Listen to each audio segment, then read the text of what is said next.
The Council is a private, not-for-profit, community-based organization. We provide services, advocate legislation, and educate the public. Today's presenters are Kerry Wilcox and Jim Denham. Kerry came to us through his volunteer work with the Madison Audubon Society. He heard about what happened for persons with vision impairments in Wisconsin. So we're very happy to have him along with us today. Jim Denham is the Assistive Technology Specialist at the Council. He has checked out some apps and websites that he'll talk about toward the end.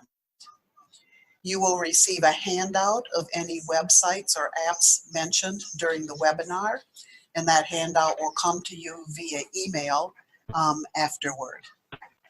Okay, so I'm going to turn it over to Kerry. Hi, this is Kerry. As Jean mentioned, I'm working with the Madison Audubon Society. I'm a biologist by training.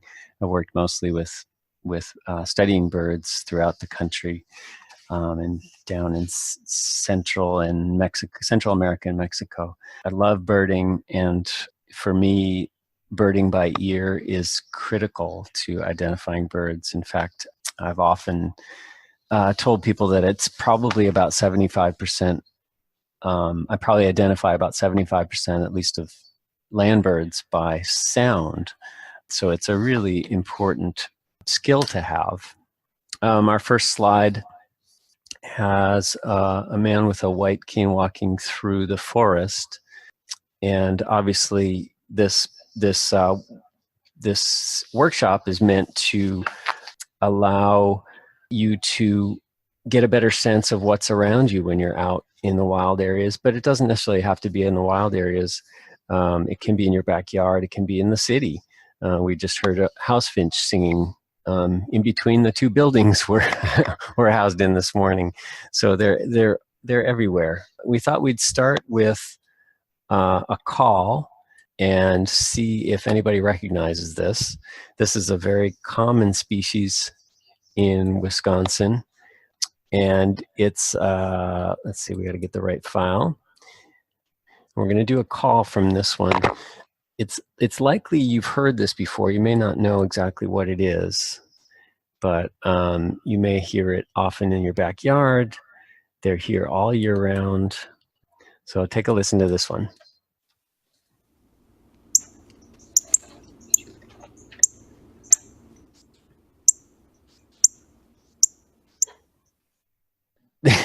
Very simple, not a whole lot of tone there, just kind of a simple chip. It's likely many people wouldn't recognize this, even birders. I've heard this a lot and thought it was other types of birds. So we'll talk about the difference between songs and calls, and that's one of the things. Calls can often sound like other birds, where songs, and we're going to hear the song now of the same species, are very unique to the species.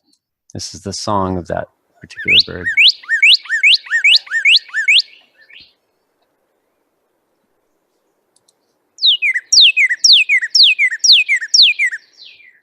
So that's probably more common, that's probably more recognizable to a lot of people. Even if you don't know what it is, it's a sound that's really common right now at this time of year. That's the northern cardinal singing away. And we'll go to the next slide here, which is actually a photo of the northern cardinal, bright red bird. They have a black face mask and a big chunky bill. And that bill is really strong. I've been bit many times by cardinals when I was doing banding work to put markers on these birds in Texas, and it hurts. They know how to use it. And that bill is used to break big seeds. They're seed eaters mostly. They eat other things, but they eat a lot of seeds. They're a incredibly ubiquitous bird in this state, in this city. And the example is meant to show how common some of these sounds are in our environment and how we may take them for granted. They may just be part of the background, and that many of us, even before we know it, are probably birding by ear. And this, hopefully, this workshop will help us sort of start to pin down what we're hearing. So next slide. So the goals of today's webinar are to help you identify birds by song, by their call, and we'll define what those differences are, and by other non-visual cues. We have a photo of a group of birders using white canes. They're in Texas. This is a group that in the past, the Parks and Wildlife Department has had a program of taking folks with blind and visual impairments out to bird in Texas, which is a wonderful place to bird. There's an extraordinary variety of birds there if you ever have a chance. So we want to allow you to start to identify some of the species you're hearing, to introduce you to the sport, do you call it, the hobby of birding, which is very popular in North America, very fast growing pastime. I've heard it's bigger than golf in the number of people doing it and the number of dollars being spent. We want to inspire you to get out there, and we want to inspire new champions of conservation, because as this Senegalese forester Baba Diome, you've probably heard his quote, but he said, "In the end, we will only conserve what we love, we will love only what we understand, and we will understand only what we are taught."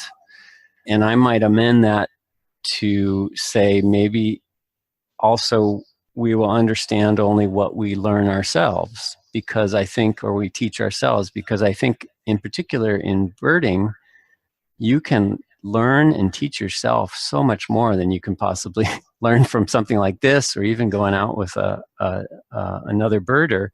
I find I learn so much better when I'm out there by myself. So I think there's a lot of opportunities to really learn on your own in this case. Okay, next slide. We're going to talk a little bit about some natural history facts that might help us, that can help us identify birds. There's a lot to talk about birds, but there's a few things that we can mention about natural history that can help you narrow down the species you're hearing out there. So the first thing is migration, and we have a photo up of formation of geese moving across the blue sky. This is very common this time of year. We have birds on the move. They're moving from the south to the north in general, where there's a lot more food. They're generally driven by food availability. So they're coming back up north where there's a lot of food, a lot of productivity. Insects are starting to emerge. Vegetation is starting to emerge after a long winter, very long winter in our case. And they're triggered in part by length of day light, weather changes, winds might change, that they can take advantage of, temperatures, and then hormones start kicking in, and they get all this restlessness, and they start moving. So the arrival on breeding grounds, or the arrival on the migratory path, is critical to knowing what you might have. So say you're in April, well, there's only so many birds that are arriving in April as compared to May, when you get a lot more. So if you hear something in April, and you know that you can't have a wood thrush, for example, because they're coming from way farther south. It sounds like a wood thrush. Maybe it's something else. So just using all these timing clues, what you know about when birds generally arrive, can really help you identify those birds. Okay, next slide. So the other thing is habitat, obviously. And we have a slide of a red-winged blackbird in a meadow singing away. And again, this location, right? This applies to every living thing on the planet. It's critical. We're all adapted to certain things, certain places. Maybe humans are a little more adaptable than a lot of other animals, but certainly birds are very particular on where they like to live. So it's critical when you're out and about to recognize what kind of habitat you're in. And that, again, will help you narrow down the species that you're hearing out there. Typically, the males are arriving first during migration. The older males, the more experienced males, they're getting the best habitat. They're trying to attract mates. But knowing that you're in an open meadow as opposed to a forest would be critical to knowing that you've got maybe a blackbird as opposed to a wood thrush, because wood thrushes aren't found in the open meadows. Blackbirds tend to be in the open areas. So those kind of things. Again, water. Are you near water?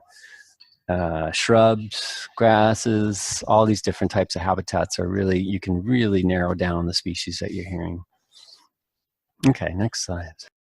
Getting into a little more detail on what songs and calls are and what the purposes of those are. We have a song sparrow singing very, very enthusiastically in this photo, head thrown back, singing away.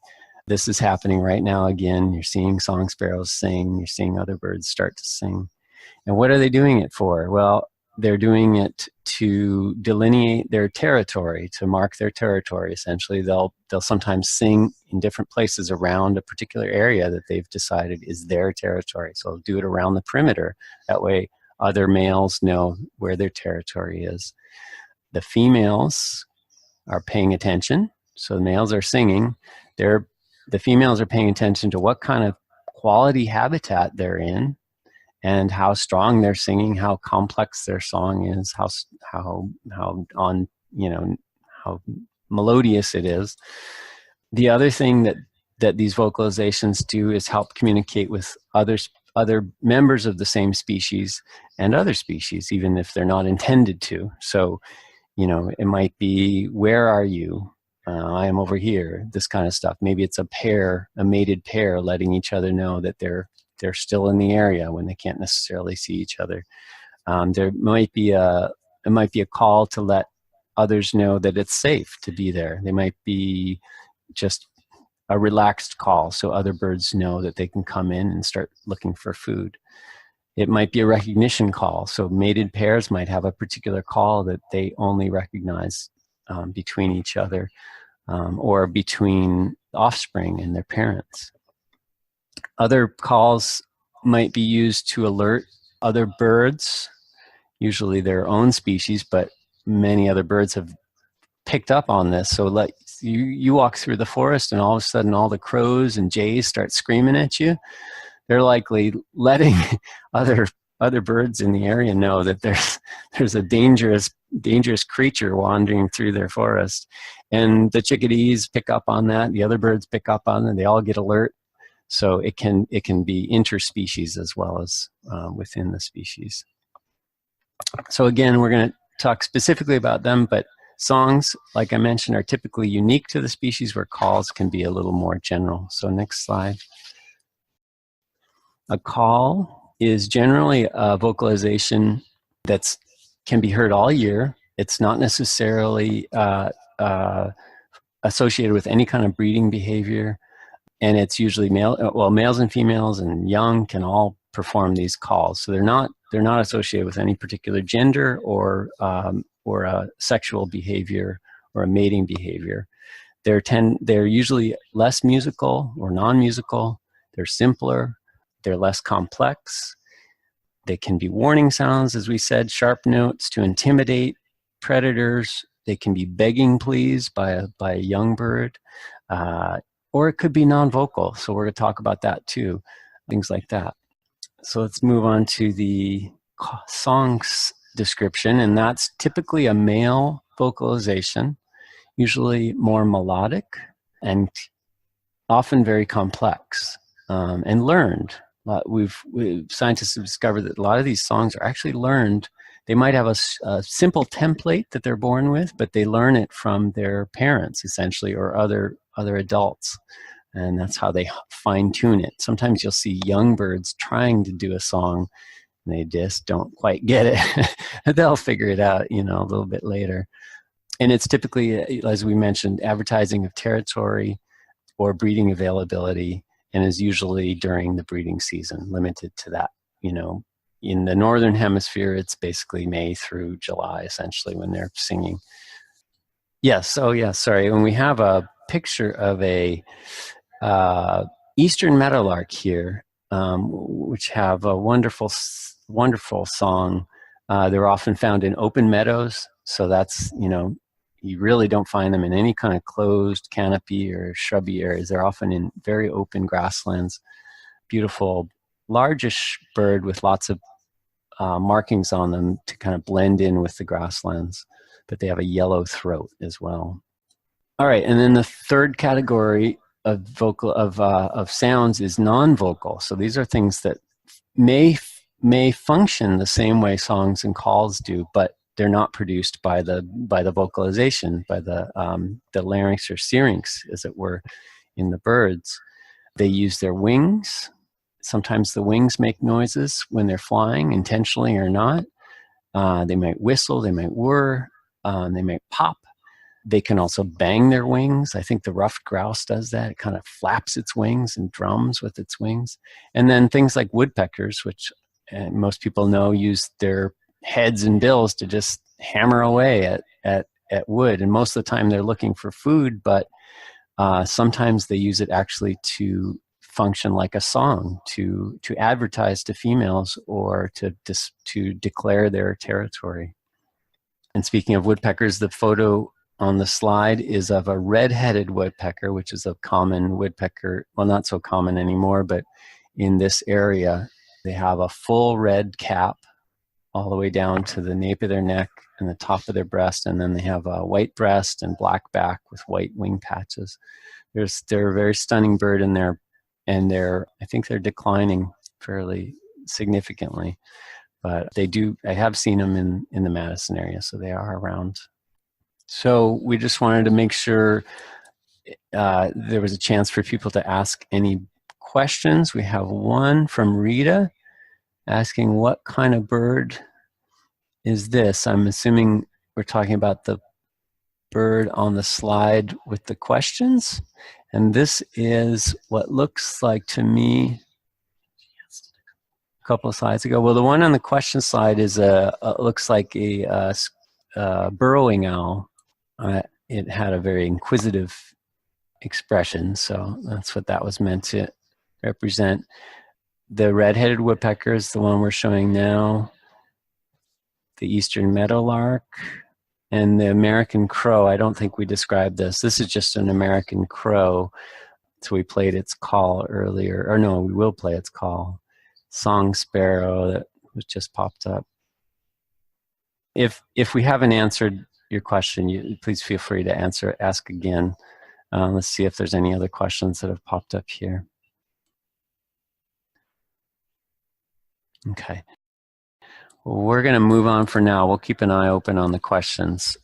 So we're going to move on to actually hearing some examples, and a few things I just want to mention, about listening to song vocalizations and non-vocalizations out there. It's important when you're out there to keep it relatively quiet when you're out there. You don't want to disturb the birds. You want to be able to hear them. You want to stop and listen frequently. When I'm out birding, I probably stop every 10 yards or so and just listen, because when you're walking, it's often masking the sounds. Listen for 4 different things. These are critical to identifying rhythm. What's the rhythm of the sound? What's the pitch or tone? What's the timbre or quality of the sound? And is there repetition going on? So again, listen for those 4 different types of things, qualities of sound, and that again will help you start to hear the differences. And then we'll talk a little bit about mnemonics, which are a way to remember the calls using sort of our human languages as a device. We have a website from Stanford that we'll pull up. Basically, it's like the chickadee, right? Chickadee was named after its call, and chickadee is essentially a mnemonic of its call, chickadee dee dee. It may not exactly sound like you're hearing out there, but it's amazing how well it helps you remember that because of the repetition, because of the sort of the rhythm especially, and a little bit of the pitch and timbre. I mean, you can't mimic them exactly, but it does help a lot. There's a bunch of listed here. These are mostly from the West, but a lot of birds are found out here as well. Maybe we can look at something like the black-throated gray warbler on the top, zeedle, zeedle, zee, zee, cha. So there's lots of different ways of representing the sounds, and I would encourage you to make your own. Again, learning on your own, learning by yourself is probably the best way to remember these things. If you create your own mnemonic, you're more likely to remember it.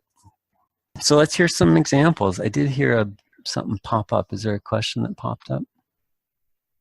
There was a sound. Okay. So let's move to some calls. We're going to move into some audio files from Cornell University, which has some wonderful recordings.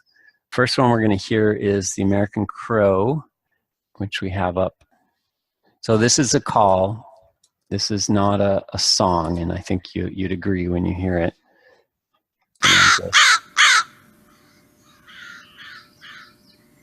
Some other birds in the background there.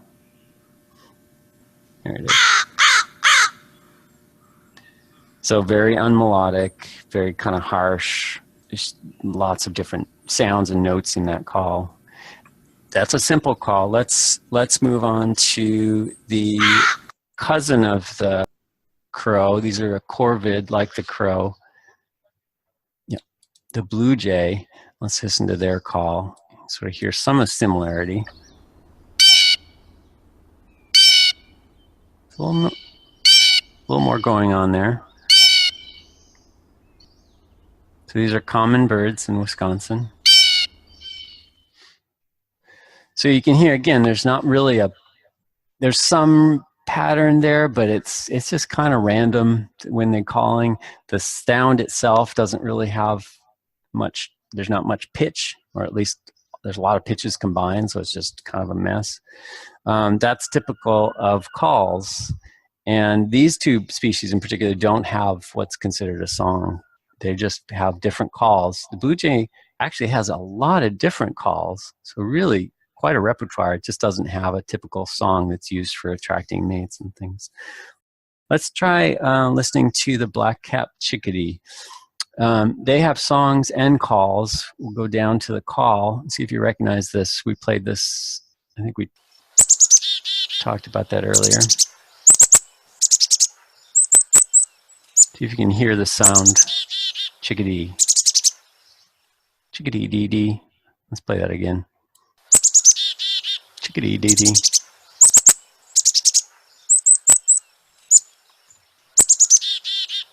So that's where their name comes from, and that's a mnemonic device to help you remember that. Let's hear their song now. This is the I guess we're still on calls, but let's play their song while we're on this one. This is you'll notice it's a lot more melodic, and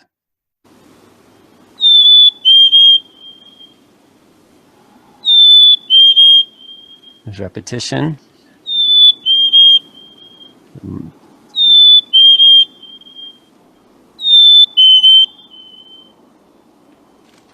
So there was a second one off there in the distance. There's two of them singing there. So that might be a duet, or it might be competition between two males.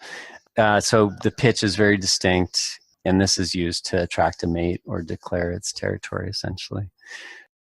So let's listen to Downy woodpecker. They do have calls in addition to their drumming. So let's do the pick call and whinny call.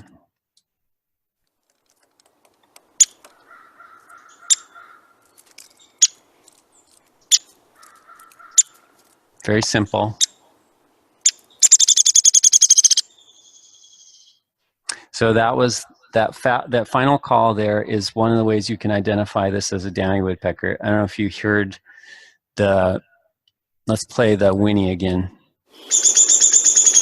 That was a different version, but you can hear how the pitch kind of drops at the end. Want to hear it one more time? That you can remember that as the downy woodpecker because the pitch goes down. So if you hear that and you're out in the woods and you hear that pick in front of it and you know it's a woodpecker based on that, you can identify that as a downy woodpecker because of that drop in pitch at the end. Okay, so let's do one more call from the American robin. And this is a common bird in backyards, but let's hear its call.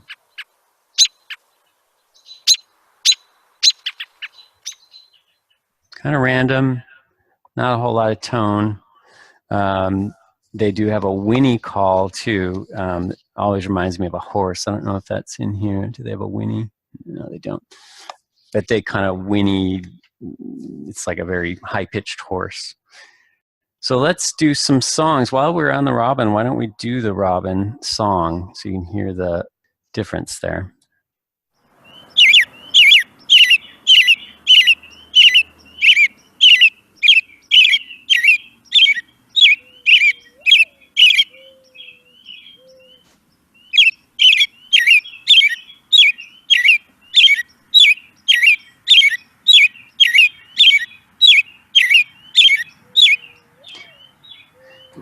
The one thing about thrushes, robins in particular, we'll hear a wood thrush too, is that they have two vocal cords that can work simultaneously.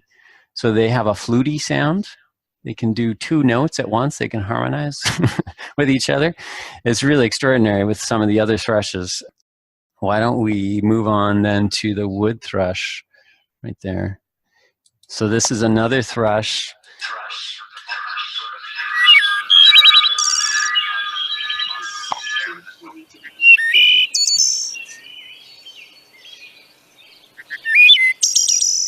You can sort of hear the multiple tones.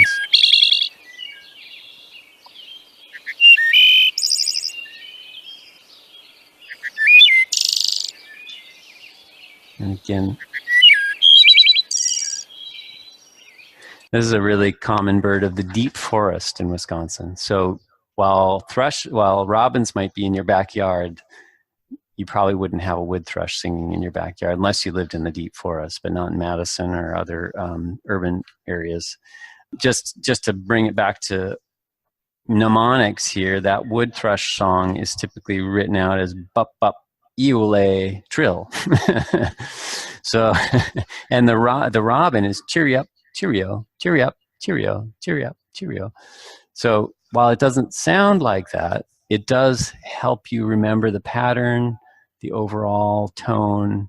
It can be really helpful, and people will look at you like you're crazy when you say it sounds like that, but as long as it helps you, that's what matters. Okay, so let's hear a couple more songs here, and we'll do some non-vocals, and then we'll pass it along to Jim. Why don't we do the Eastern Meadowlark? We talked about that one earlier, the open meadow birds. Here it is.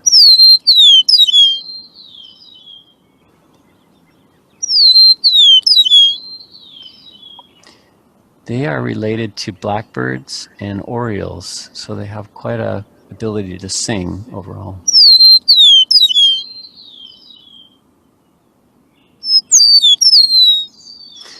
The mnemonic for them is, "But I do love you, spring of the year." I don't know if that helps as well as some of the other ones. And again, make your own, I think, is probably the best advice here. Let's move into a few complex songs before we move on. Let's do the Gray Catbird.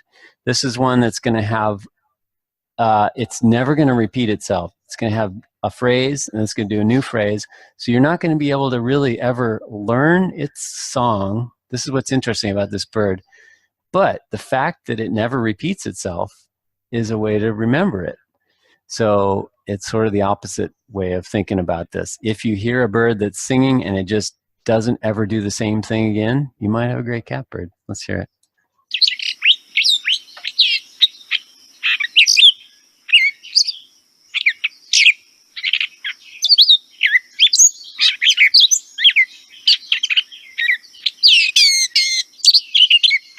Really complex.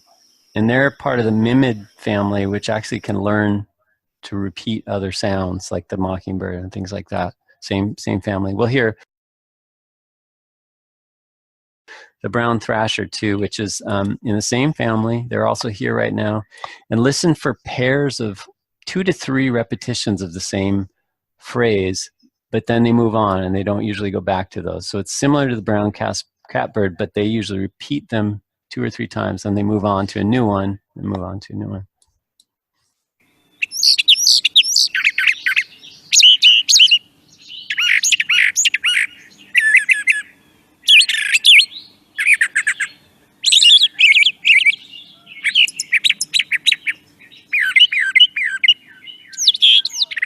So it keeps changing, you know.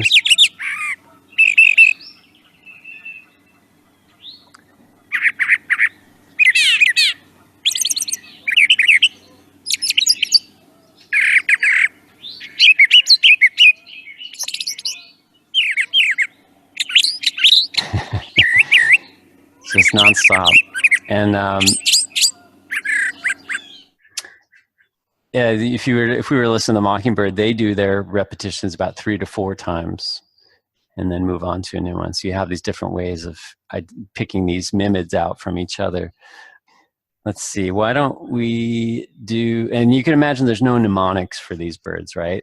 Because there's no real repetition of the same phrase over and over. They just keep coming up with new ones. So you just kind of have to remember that they never do the same thing again. And, you know, they just keep learning new phrases and they put them in there and they do new ones all the time. So let's do some non-vocal sounds and then we'll give it over to Jim. Let's do first the mourning dove, wing whir. Is that not up yet? We might have to open that up. So we're going to do a couple of those. There we go. So this is a sound that's made when they take off from their from seated position, and their wings make a little whistle when they take off. Oops, that's the call. I guess we got to go into the multimedia. Sorry about that.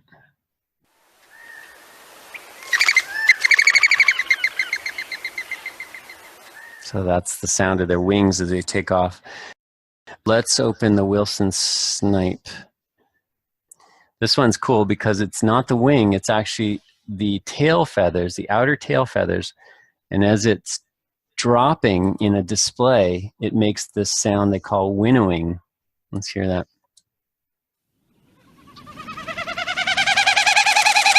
That is non-vocal. That is just the tail feathers.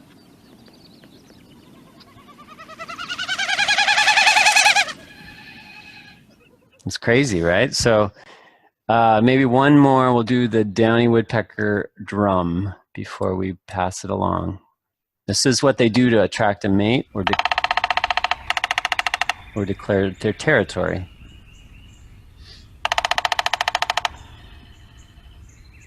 So that's a lot different than their calls. And this is essentially a song. It functions as a song. It's saying they go to a big hollow tree. It's not necessarily where they're feeding. And they find the right tone, and then they hammer away and say, hey, look at me. And I think probably we should move on. If you have questions, please type them in. But we want to pass this over to Jim Denham, who's going to talk about technology. Thank you, Kerry. Appreciate that. Great presentation. It's really interesting stuff. I am Jim Denham, and I'm a technology specialist here at the Council. And you might not necessarily think of technology and birding together. It's kind of a weird combination. But technology can really enhance the birding experience. So if you're into birding, you want to learn more about birds, there's really a lot that technology can do to kind of enhance that experience. There's a couple websites we're going to talk about here in a little bit, and some apps we can use to listen to bird calls and to learn more about birds. It is really important that we not necessarily combine the two in outdoor environments, because if you are in an outdoor environment and you're playing some of these bird calls, a bird can't distinguish your recording from another bird. And you might disturb a bird's natural habitat, or you might make the third bird think that they're in danger when they're really not, or think they're the opposite, think that they're safe when they're really not. And so if you are going to use these recordings, it's really best that you play these recordings at home, or if you are going to listen to them out in the environment and you say, hey, I want to maybe have, compare some birds of what I'm hearing or compared to, the birds the recordings of birds, bring a pair of good headphones. There's plenty of different earbuds and headphones that you can use these days. We just want to make sure we're not disturbing the natural bird's habitat. We're not communicating things that we shouldn't. And we want to just be really careful about that when we're using technology with birds together, because that can be something we really don't. We want to listen to these birds. We want to observe them. but we don't want to disturb them. So that's really important when you think about technology and birds. And a lot of these bird songs are, actual recordings of actual birds, playing those and communicating things that shouldn't be communicated. So if you're using technology with birds, that's just something to remember and keep in mind. So one of the websites that Carrie briefly mentioned is from Cornell University, and it's called allaboutbirds.org. The URL is allaboutbirds.org, so just everything run together. So I'll go ahead and share my screen here real quick. Okay, so we're not sharing. You're actually going to hear my jaws in speaking here as well. So I'm going to go to the website All About Birds. Alt tab, online bird guide, bird ID. Okay. Virtual PC cursor, online bird guide. So this is actually a very accessible website that you can go and read about birds, and you can hear bird songs. So this is a great way to say, hey, I want to listen to a couple different types of bird songs, both for blind and low vision. This is a really cool website. Cornell University has done a lot of great work. So just a good example, one of my favorite birds that I've loved listening to growing up is the loon. And until, working with Carrie, there was different types of loons, but looking at this website, I discovered a number of different loons. So what I'm going to do here is just go to my first heading. Welcome heading level That's just 1. a welcome. Heading level 2, your online guide to birds and bird watching. Your online guides to bird watching, okay. Edit. So we've got an edit box here. We can actually just search for a particular type of bird. So I'm going to just type in the word loon. L-O-O-N. And I'm going to push the down arrow key, which opens a drop-down box. Online bird guide, bird ID, Pacific loon. So we've got a Pacific loon, common loon, red-throated loon. Red-throated loon. So all these different birds. So I just type in the word loon, find that list of the different types of loons. So as you can see, this website is very accessible, very usable. Let's go to Pacific loon, just because I'm very curious to hear more about a Pacific loon. I always think loons if you're in the Midwest and up on the lake shores of northern Wisconsin and Minnesota. Pacific loon. So push enter on Pacific loon. Enter, edit, Pacific loon. Search results for Pacific. Okay. And we'll go to the top of the page. Search results, list of visited link, graphic photo, visited link, Pacific loon. So we'll go to the page for Pacific loon. Enter, Pacific loon link. And so on this page, cool facts. We can hear cool Pacific loon. loon. We want to read the cool facts about the Pacific loon. But we want to actually have the sounds of the Pacific loon. So we can search for the word sounds here. Virtual find, S-O-U-N-D, enter. Visited link sounds. So we're going to hit the sounds of the Pacific loon. Enter, sounds link. Pacific loon sounds. So Pacific loon sounds. And I'm just going to look for a play button here. Play button. And media player application, play so button. We've got a play button. I'll go ahead and play this. Space.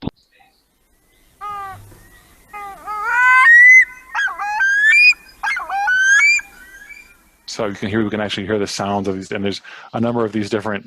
Virtual PC yodel -Z yodel calls. So that's a yodel call. -0 media Yukon Territory, July 12, 1971. So that's when that recording was made, when it was made. Link recorded by William Blank. Media player application, play button. Look, another one here. Long whale calls, play button. This is a long whale call. Space, play button.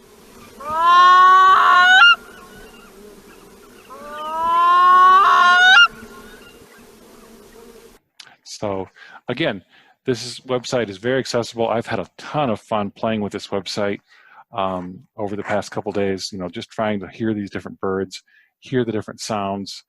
And it's something that I think a lot of people who are blind or visually impaired saying, well, website, birding, you have to look at the birds. But Carrie said, a lot of what you're doing here is you are listening to the birds. 75% is actually listening to the birds. So if you can go on a website like this and put in some different birds, you can browse birds by category as well and by region, and you can learn lots of different things about the birds that are out there. And you can read different facts about the birds and learn different things. So there's so much out there you can experience. It's really kind of a cool thing. Now, the other piece of technology that comes into play here is portable devices. So phones and tablets and things like that. I have checked out a number of iPhone apps to be used for bird identification. There's a large number of them out there. I have found that many of the free ones are not quite as accessible. I'm using VoiceOver on an iPhone, so many of the free ones are not quite as accessible as they could be, and so I'm hesitant to recommend them because there is some pretty big accessibility barriers with some of them, and they really can't be used out of the box. So hopefully that will be changing and make some things more accessible in the future. One that I have found is kind of fun, specifically designed for the blind actually, is called Blindfold Bird. And this is there's a company that makes a number of games called Blindfold. There's Blindfold Bowling and Blindfold Euchre and a bunch of other different games. Alert from Holly to all panelists: can you play a regular loon, please? So they've asked if we could the Blindfold Bird. So the Blindfold Bird. So I'm just holding my phone to the microphone here. So we'll go into blindfold birding here. Blindfold bird songs. So blindfold bird songs. I'll double tap on that. Blindfold bird songs. Our other games. Okay, Heading. just telling us what our other games. We'll skip that. Skip. Got blindfold bird song menu. Okay. Resume game. Name the bird. So we've got to name the bird. We can hear different types of birds and figure out the names of different birds. Selected. Find the bird. Find the bird. And what this does is this kind of gives us it's kind of a fun little game. It gives us a grid, and we can navigate through the grid and hear different bird songs and try and match different bird songs to each other. Just give you a short, quick example. We're a little low on time, but I'll go ahead and double tap this here. Go back to the main menu. Swipe up with 3 fingers. So this is Starting find that bird. So this is kind of a A1. self-voicing app. So we've got a grid here. We can move through the grid. I can swipe right. B1. C1. I can go, A1. and I can also swipe down. A2. A1. So I can go to the different grid areas. And if I want to hear what bird songs in any of these cells, I can double tap. So let's hear what's in A1. Double tap. Okay, this is like one of those crows that we heard earlier. And so let's go to see what's in B1. So that's obviously not a match because that's not a crow. Not quite.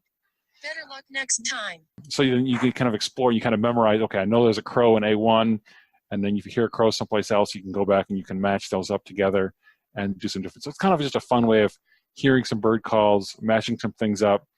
It's a fun app. It's totally accessible. It's totally usable. And so that is an example of a fun iPhone app that can be used. So we had a question from one of the panelists asking if we could hear just a plain loon. So we'll go ahead and if I can go back here. Back. Cool facts. Play button. Visited back. Back to the home page here. Alert. Our search server encountered a problem. Our search isn't going to Search results for Pacific. I'll go back to our page here. Online bird. Online bird. So Online. we'll type in a loon again. Edit collapsed. Enter. Regions. L-O-O-N. And we'll go down. List box common loon. Pacific common So we want to hear loon. the common loon, which I think is what our Enter. Edit. question asked for. So we'll search for. Search results for common loon. So I'm going to Search top results. of the page. Results code list of 6 link graphic photos link common loon link graphic photo /60 link common loon enter Common loon here. cool facts And we get cool facts about the common Document, loon. We frame. want to hear some sounds of the common loon, so we're going to search for sound. common loon no virtual sound enter common loon no link map link sound enter sounds link So we'll bring up the sounds of the common loon here real quick. common loon sounds all about common loon sound. Okay. So this is the sound of the, we're not hearing all of the bird sound here. We're hearing the. Do we have any other questions? Okay, so we'll open it up now. If we have additional questions, we can go from there. So we don't have any questions. If anybody has any, go ahead and type them in the Q&A box. Okay, we don't have any questions coming in, so let me tell you a little bit about our upcoming birding events. So feel free to add a question. Oop. Okay, so Holly just thanked us for the loon. And she asks if we're having another webinar anytime soon. Well, our next webinar is actually on June 20th, which is a Wednesday, and it's going to be held from 10 to 11 a.m., and it's on accessible voting. People from the State Elections Commission, I'm not quite sure if I have their name right, and they will be talking about the Express Vote voting machine and some of the new electronic systems that are going to be used this summer and fall elections that allow you to check in independently. But we do have 2 additional upcoming birding events this spring, and Carrie will be a part of those, as well as other volunteers from the Madison Audubon Society. The first one is going to be on Saturday, June 2nd, from 10 a.m. to noon here at the council. And that will be a classroom program where Carrie will talk about birds. And I'll let him explain that more in a second. So that's the in-class one. Then on Saturday, June 16th from 8 to 10 a.m., we'll have a field trip to Pheasant Branch Conservancy in Middleton. And people will get a chance to practice what they've been learning, whether through this webinar or through the class before that. So these events do require registration. We will provide transportation from the council to Pheasant Branch and back, or you can meet us there. We will also have volunteers who will assist on the field trip. And so that's why it's important that we do have registrations and registrations early so we know how many volunteers we'll need. So space will be limited. The tab is up at www.wcblind.org, and then click on the events tab so you can register for these at this time. So if I turn this over to Carrie, can you say a little bit about what the class is going to be? The class on the 2nd, June 2nd, here at the council will be similar to today's, probably more in depth. We'll have more time. We'll have a couple hours. I think we'll be able to spend more time with individual songs and calls. I think the other thing that we were hoping to do is provide some tactile options too. So you'll be able to have a chance to hold the bird skins that we might be able to get. Hopefully we can get some skins through Madison Audubon of individual birds that we're talking about. You have a sense of their size and the size of their bills and things like that. And it'll be to prepare ourselves in particular for species that we're likely to see at Pheasant Branch. So that's what it's all about. And back to Jean. So just checking quickly to see if we do have any other questions. And we don't. So thank you, Renee, for the nice comment that you enjoyed the webinar. There will be a link to the archived webinar that will be sent out the week of April 30th. You all, as well as others who registered for the webinar but are not in attendance, all will receive the link to the archive. Within that webinar will also be a handout with a live link to each of the birds that were identified today on the slides. If you have a few minutes, please take some time and give us some feedback on today's webinar. The link will take you to the SurveyMonkey, and this is 7 short questions. Your responses are combined with all other responses, so you are kept anonymous to those of us who review them. Your feedback is helpful for us just to keep track of your feeling about the webinar. So I'd like to thank our speakers today, Carrie Wilcox, who gave us a good introduction to birding by ear, and Jim Denham, who checked out lots of different websites and apps to come up with a couple good ones for you to try. And thank you to all of you for participating today. So have a good afternoon. Thank you.